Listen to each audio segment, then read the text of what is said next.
Now, what can I say? I loved books. I talked about books. I drank entirely too much coffee, wine. Somehow, I ended up becoming a book influencer and then a bookish podcaster. Chaos? Check. Books? Check. Slightly unhinged? Double check. Me talking into a microphone? Also, check, check, check, check, check. Welcome to episode 1 of Pages to Podcast. Let's dive into how this beautiful train wreck began.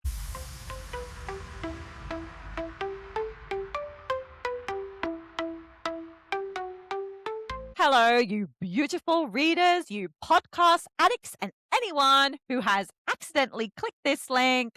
Welcome to The Adulterous Whore. I'm Stacey, your host, your guide, and your professional overthinker. Now, this is my Pages to Podcast, episode 1 of an ongoing series that I am currently writing.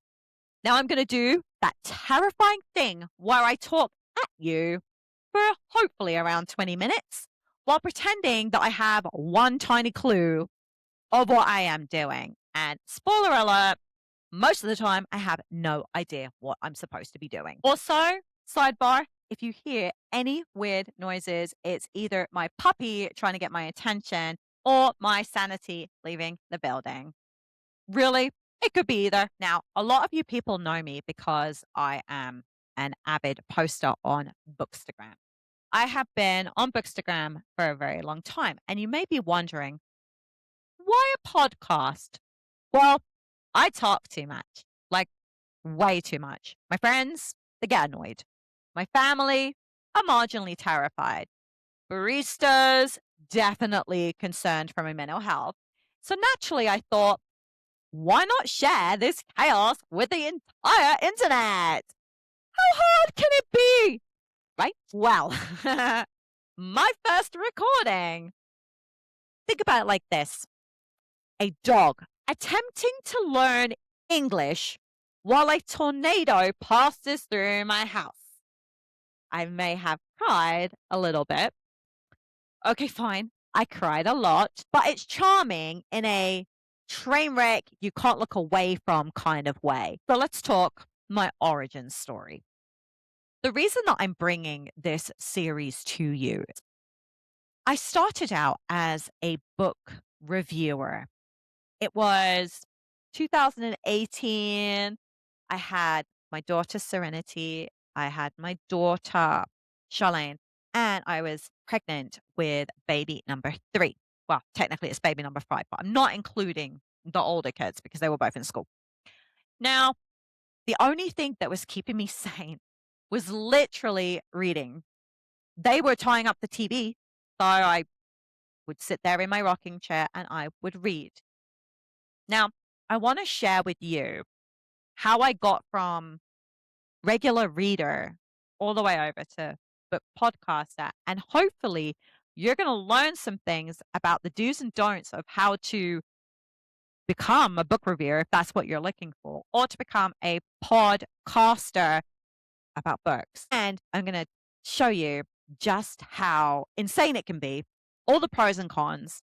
And hopefully it will stop you guys from making the mistakes that I made when I first started out. So let's picture the scene, okay?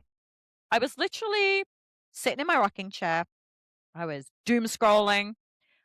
And I was looking at other people that were doing book talks specifically. And people that could talk in front of the camera about books. And I'm like, I could do this. Maybe I shouldn't. I probably shouldn't. Now, I love my conspiracy theories. So I was watching a lot of those people on podcasts, and I'm like, it doesn't look that hard. Then I had a couple cups of coffee. I was like, okay, I'm going to get myself a microphone. Okay, I'm going to get myself a soundboard. And then my life changed forever. My very first episode, I scared my dogs. I think I traumatized my neighbors. Like, they will avoid eye contact now. Sorry about that. Learning to record a podcast is exactly like singing in the shower, but everybody can hear you. Every single awkward note, your anxiety will skyrocket. Mine was through the roof. I was stressed to the max. I literally could not believe I was stupid enough to think that I could do any of this.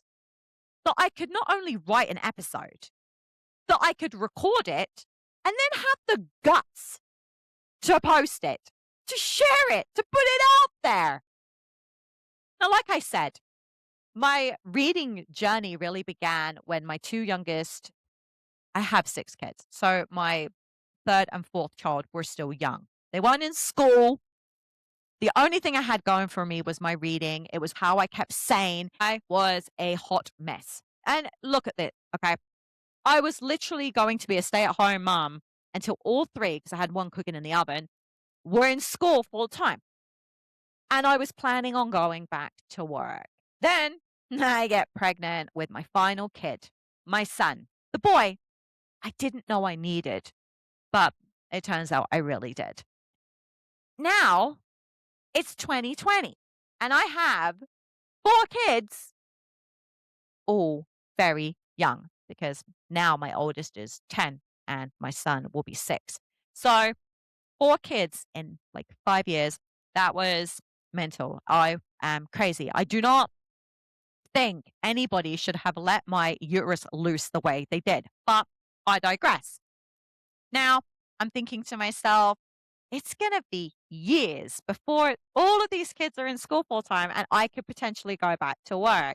And newsflash, my son is just in kindergarten now.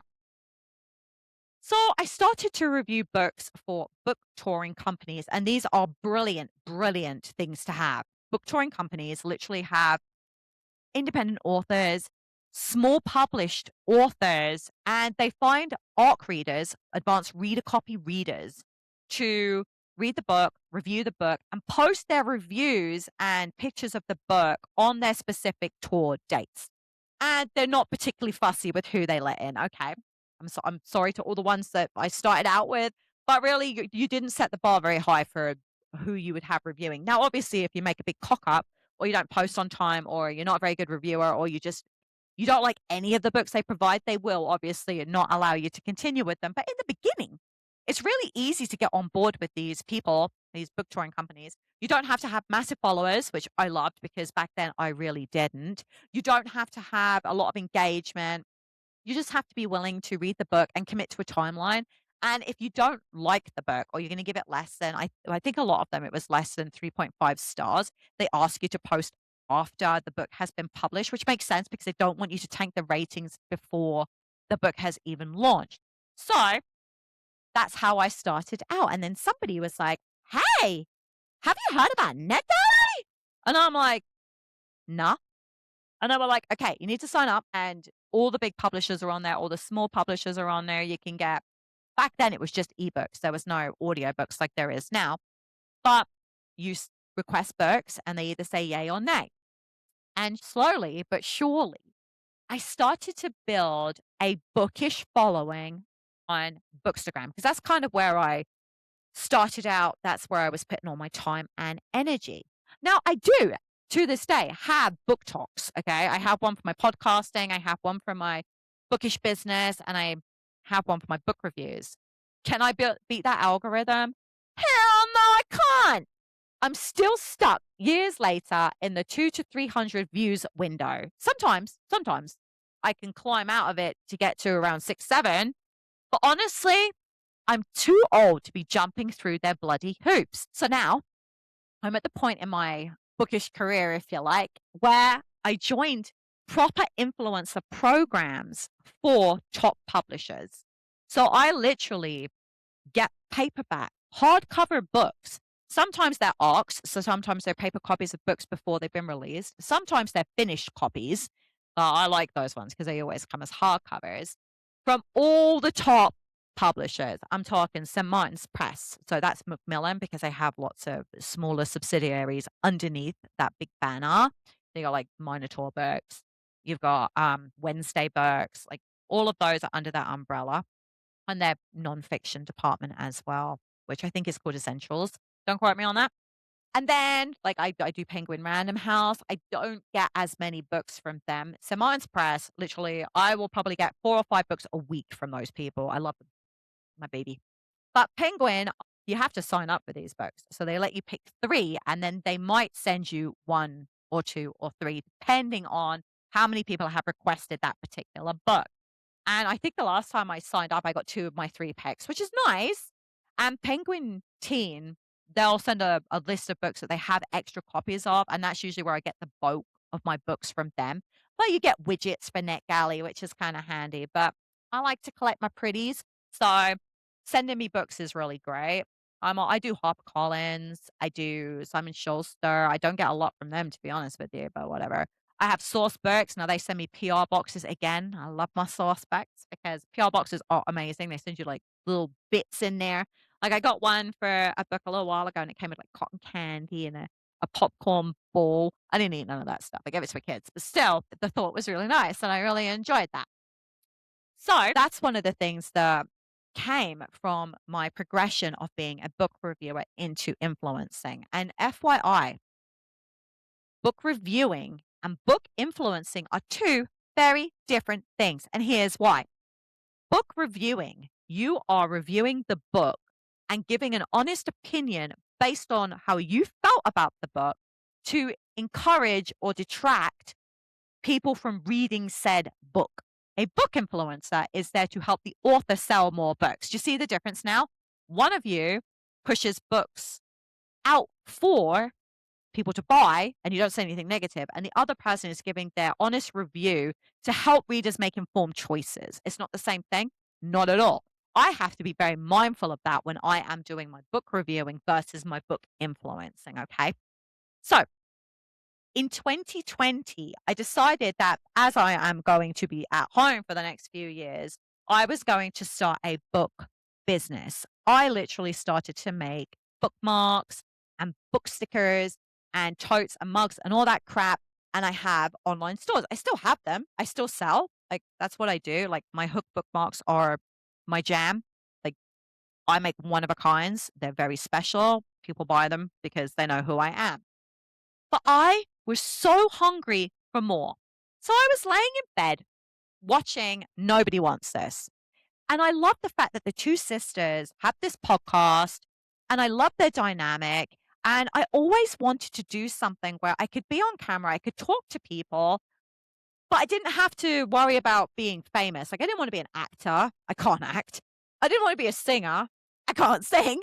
I don't play any instruments. So these are the ones that you normally would think would make you famous. I have a face for radio, obviously, so I couldn't be a model. But I wanted to make a living online with what talents I do have. And I think that my biggest thing is that I have great facial expressions, which is why I picked video instead of just audio, which probably would have been easier to start with because video, you have to worry about lighting. What's your backdrop look like? Do you have a good enough camera for this stuff? And I learned all these things as I went. I made some brilliant fuck ups. Excuse my language. I made some brilliant fuck ups though. Like, you're going to be impressed when you watch this series and you go, ah, what a moron. Yeah, that's putting it mildly, my friend. But I wanted to be able to make a living doing something that I really enjoyed that I could do from home that was cost effective enough that I wasn't spending a small fortune if I fell flat on my face. Now, I went down the rabbit hole of watching book podcasts. And I have nothing against anybody that has a book podcast. And if I watched yours, I'm sorry, I don't mean anything by it. But I didn't see anybody, not one host that kind of stood out and was worthy of being so famous, having so many downloads, having so many people view it, so many comments. Now, don't get me wrong, I do not think I am a top tier podcaster by any means, but I think that people don't come to watch what you have to say necessarily about the books because people were coming in droves to watch some of these people. And I'm not going to say her name, but she literally sits there and talks and says, today I read this book and it's a fantasy book and I really enjoyed it because, and guess what? She had 267,000 followers. And I'm like, why? Like, why? I don't get it. I didn't understand it. But do you know what? I sat and watched 5 of her fucking episodes. So clearly, there was something about her, and people were like watching in droves. They were watching her talk about things that you can literally find anywhere else on the internet. I'm not reinventing the wheel, okay? I'm not over here giving you information that you couldn't get anywhere else, okay? It's my opinion is the only thing that you're not going to get from anybody else is how I view things, how I see things, what I think about things. And in my own personal brand of slightly feralness, that's the only difference. So I kind of was watching these people and I'm like, I can't do any worse than these people. I knew I could do it. I knew I wanted to do it. I just didn't know how to do it. I spent an enormous amount of time talking to myself in the mirror, and I find myself funny as fuck. Now, to my audience, that really remains to be seen. Now, I've been recording podcast episodes for about a year. I learned a lot, but honestly, I'm still making mistakes. I still feel pathetic. And I hope no one makes the same lame ass mistakes that I did in the first 2 seasons of my show because I made a ton. I'm just going to reiterate a shout out to my poor neighbor because I sometimes sit in bed and I monologue and they probably can hear me. I'm apologizing for how loud my kids are and my dogs. Yeah, I'm sorry. Too bad though. So, what you're going to get is some of the behind the scenes things that you wouldn't normally see on my channel. This may look glamorous, like I'm wearing makeup, my hair's all done, I've got my backdrop of my books. It looks glamorous. It looks fun. How hard is this? I'm just talking to you guys with a microphone, and I look fairly comfortable doing it. Yeah, well, in reality, you're tripping over a million cords. Like my microphone is attached to this thing, to this thing, to that thing. I have my laptop in case I have to do research, but it's shut right now, so I can't even open it because the microphone's in the way. I'm having micro panic attacks every 30 seconds because I can't remember if I've said what I was going to say. Did I say it correctly? Oh my God. Did I stutter? Did I say that word right? Oh my God. Did I say that author's name wrong? Yeah. And it's consistently all the time, even all these many months in, I still feel that insane pressure. It's spilt coffee and did I eat? And then I'm wondering, can you hear my stomach rumbling right now? Because it's rumbling. And I'm so nervous that my knees are knocking against the desk. Sometimes I forget that my mic's still switched on and I'm muttering to myself or I'm yelling at the kids. And oh my gosh, like it's sometimes you just freeze up in terror and you can't help it. And you can't help it. And then I have a wonderful daughter. I'm going to name her right now. Her name is Kate. She is my eldest daughter. She doesn't live at home. She's in college. She's doing her thing. I finally convince her months later to watch one of my episodes. And she's like, ew, you look so sweaty on camera. Thanks. What I asked for was, what did you think of my content? And all I got was, you should probably turn your light to the side a little bit so you don't look so shiny. Thanks. I do love her though. Now, when I first started, I legit would make a mistake. And instead of just stopping and continuing in that recording, I would stop the recording. I'd cry. I'd scream. I'd get annoyed. And then I would restart the recording from the beginning. So I would go back to the very goddamn beginning. Okay. I literally had no idea what I was doing. My knees would shake so bad they were hitting my desk. And my first 3 episodes, I literally typed out and put into a teleprompter. So the teleprompter was doing all the heavy lifting. And it took me ages to realize that I can have prompts, but not have to write the whole episode out. Because what kind of a wingnut writes everything they're going to say for half an hour down and then reads it? That's what I was doing at first. And I literally, the first 3 months, I spent most of it in tears. Like I was stressed. Nobody was watching either. This was a thing, right?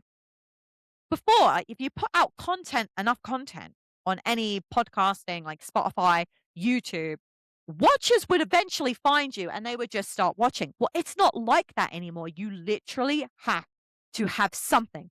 You have to make sure your titles are correct. You have to make sure your thumbnails are special. And they change depending on which platform you're on. Spotify likes one thing, YouTube likes another. Oh, and don't even get me started on making sure that you SEO in your titles and your description and all that bollocks. And no one was watching. Like my first 3 episodes had 0 views for weeks, 0 views. And I was embarrassed. I was ashamed of myself. My lighting was horrific. Like my daughter was complaining about how my lighting is now. It was really bad in the beginning. Now I'm lucky because I did start out using a really good software for recording, and that was Riverside. And I still use it now. I record in it, I edit in it, and I export from it, and it's amazing. Now, my biggest pitfall in the beginning was not learning how to edit and using the suite correctly because honestly it was a game changer because I realized that all I had to do was to say if let's say like I just made a screw up right there. You're not going to see that. Actually, I'm going to leave it so that I can explain it. But I literally say the sentence, I don't like it. I re-say the sentence and I edit out with one click the part I didn't like. So that part where I made that little fumble, I'm going to leave it in because I think you need to see what I'm talking about because they do make mistakes. But I could have edited that out and you'd be none the wiser. What a time saver. What a lifesaver. I'm an idiot for not learning about this when I first started. So that's going to be my first big piece of advice. If you are going down this podcasting rabbit hole on any topic, learn how to use the suite correctly, learn how to edit correctly, do the tutorials. Yeah. So after I realized that writing out a whole episode and watching it on a teleprompter was just not the right way to do things, I started to prep my episodes in a new way. It flows better. I could put more personality into what I'm saying and what I'm doing. I feel more comfortable. It makes more sense. And the prep time is a fraction of what I was putting in. And editing. What is editing? It's literally 4 hours of removing the ums, the ahs, and all the awkward silences where you forget what you're trying to say and you have to try and remember. So I'm basically a professional audio surgeon now. It's a very niche skill. I highly recommend it. But it's also probably the most consuming part of the whole process. I also have a confession to make. Sometimes I just talk to myself for fun. No one judges me. No one interrupts me. Maybe that is a little sad and I probably should have admitted that. Whatever. For me, it's basically a staff meeting where no one disagrees with me. Yay! So, what can you expect from this series that I have decided to create for you guys? Storytelling, laughter, me questioning my sanity. You will find interviews with authors that are smarter, funnier, and more honest than me. So, watch out for that. You're going to see creative chaos, podcast disasters, behind the scenes, insights, tips that may or may not work, the things that I have tried, the things that failed me, the things that I could do better at. You're going to get my unhinged commentary because chaos is basically my aesthetic. Now, I have 2 other podcasts. So I have one with my cousin. It's called Book Slayers with Betty and Bonnie. That one is basically an after dark, slightly feral podcast about thrillers, horrors, mystery books. It's basically the trifecta of dark fiction. We are funny. I think we're funny. We're raw. We're unapologetic and real. I highly recommend it if you are into those kind of genres. And we do deep dive on books, mini pods. It's a lot of fun. Now, I also have Stace and Jace Spill the Book. So this is basically the cozy reading corner of the internet with the best book recs in romance tropes. Imagine sitting by the fire with your best friend having a cup of tea. So this channel is where it's fluffier, Friday night in. It's a whole different vibe. There's 2 places you can go depending on what you read. And it's not just romance. We read pretty much everything. Jace is not a massive fan of reading anything thriller-ish anymore because she's a mom and she's a wife and it doesn't align with her core values. But we do historical fiction. We do anything like that, a little Bridgerton every now and again. So you should definitely check that out. Now, my channel, my L'Adulterous channel, where you are currently watching this little nugget. This is where I do my author interviews. This is what I want my channel to become. I want it to be all about interviewing authors, getting to know authors, reading their books, pushing the indie author out there in a more fun and exciting way. Because I don't interview the way other people interview. I literally read their books and then I pull little parts of the book out, like say the characters are eating vegetarian lasagna. And I will talk about that. And then I will create a question for the author for their real life. So it's really unique way of interviewing. I love the way I do it. It's natural to me. I enjoy it. My authors, they love it. And I want to talk about my journey into book influencing and how I became a podcaster, how I built my book business. I want it all to become cohesive. So this channel is basically going to represent my journey as a book reviewer, book influencer, bookish podcaster, my do's and don'ts. You're going to get my author interviews. You're just going to get my raw me, the me that I want everybody to see. Because with Betty and Bonnie, the book slayers, I'm slightly more feral and unhinged there because I have someone to work off of, and I love that. But I do little pods for exclusive content for that channel. So I have taken a paranormal book, like Home Before Dark, and I turned it into a paranormal investigation. That's exclusive content for our Patreon. I have also done the same thing with thriller books. I actually did The Black Dahlia for a true crime fiction, and I turned it into a true crime fiction podcast, but all the details came from the book. It was so much fun. But again, that's exclusive content and it didn't work for my channel. So I pushed it over to Betty and Bonnie. I'm trying to put the content where it needed to go because my channel, I was throwing everything at it and hoping something would stick. And it wasn't working for me. It really wasn't because I'm watching my Bookslayers account really quite rapidly grow with the views. I'm wondering why I had stagnated. So I needed to really pull my channel back. Book influencing is something that I know a lot about. I know where I made mistakes. I know where I can show you guys how to become a really powerful book influencer and the ways to make how to make it grow.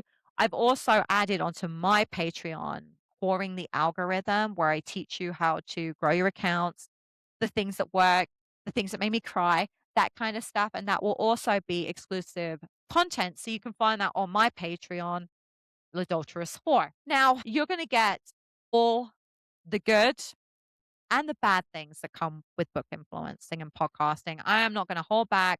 I'm not going to make it seem the fluffies. It's going to be my honest opinion. And I talk to a lot of bookstagrammers, so I understand where they have their pitfalls as well.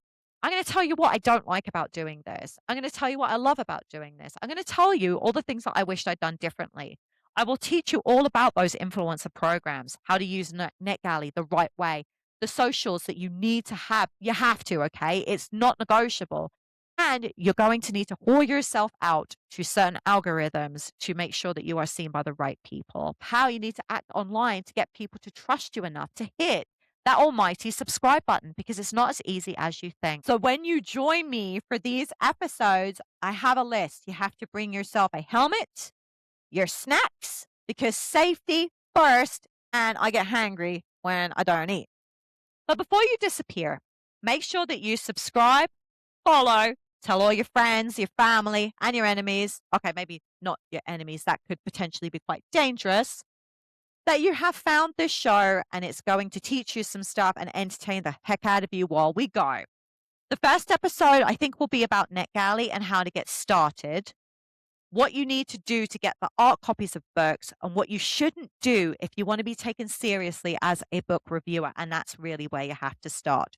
So pour yourself a drink, grab yourself a snack, and buckle up for a slightly chaotic, totally unhinged, but sometimes brilliant podcast adventure. Welcome to the madness, my friends. I hope that you have the reading week that you deserve, and I will catch you next time. Take care, readers.